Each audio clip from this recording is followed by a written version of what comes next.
ABP माझा मुंबई.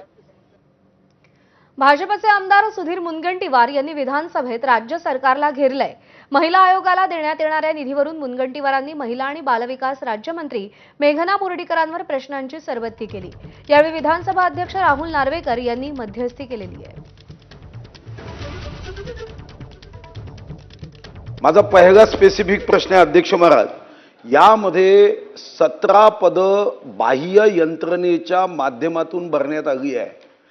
त्या बाह्य यंत्रणेच्या महिला कर्मचाऱ्यांनी गेले अनेक वर्ष महिला आयोगामध्ये आम्हाला स्थायी करावं अशी मागणी केली असतानाही महाराष्ट्राच्या महिलांचे प्रश्न सोडवताना त्यांच्यावर महिला व बाल विकास विभाग असाच अन्याय सुरू ठेवणार आहे का, की त्यांना पुढच्या महिन्यात कॅबिनेटमध्ये जाऊन स्थायी करणार आहे का? आपण आकृतीबंध आराखडा कॅबिनेट पुढे मांडलेला आहे आणि त्या नंतर 29 ह्या आपल्या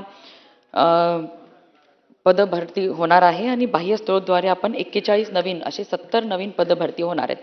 परंतु आपल्या बाह्य यंत्रणेद्वारे भरलेल्या पदांना स्थायी करण्याचे शासनाचे सध्या तरी धोरण नाही आहे. पैसे देतच नाही ना. म्हणजे महिलांवर आंतरराष्ट्रीय महिला दिनाच्या निमित्ताने ज्यांनी 3 वर्ष पैसे दिले नसतील त्या अधिकाऱ्यांवर काही कारवाई करणार आहे की नुसतं भाषण होणार आहे? महिला दिनाच्या संदर्भात महिला शक्तीचा जागर, नारी से नारायणी तक, अबगा नहीं है सबगा है, हे फक्त शब्दात राहणार आहे की हृदयातून हा आवाजाचा हुंकार निघणार आहे? तर मग मी जर प्रश्न केला की यानंतर आउटले जो आहे त्याच्या वारंवार फायली इथं का पाठवल्या जातात, अन्यथा मग याचा उपयोग होणार नाही. तुम्ही पैसेच देत नाही महिला आयोगाला, आउटले दाखवता.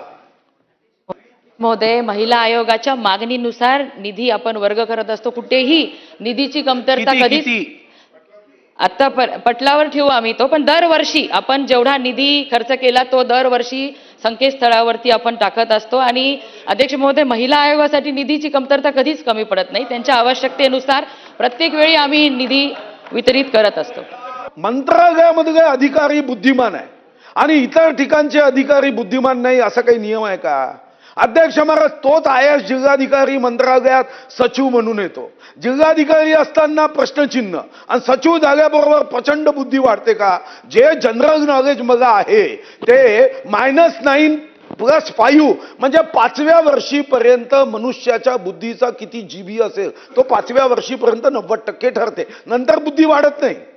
मग हे जर विज्ञान सांगते, मेडिकल सायन्स सांगते, IAS असताना प्रश्नचिन्ह की त्याच्या फायली मंत्रालयात यायच्या आणि सचिव जागेबरोबर त्याचा बुद्ध्यांक वाढतो का अध्यक्ष महाराज? अध्यक्ष महोदय, सुधीर भाऊंची जी तळमळ आहे ती योग्य आहे, परंतु दरवर्षी मग 2023-24 मध्ये आपण 15 कोटी आयोगाने मागणी केली तेवढी त्यांना वितरित केलेली आहे. 24 दरवर्षी वाढून दिलेला आहे आणि महिला आयोगासाठी कधीच निधीची कमतरता होत नाही. जेवढी मागणी केली तेवढी मागणीची पूर्तता होत आहे.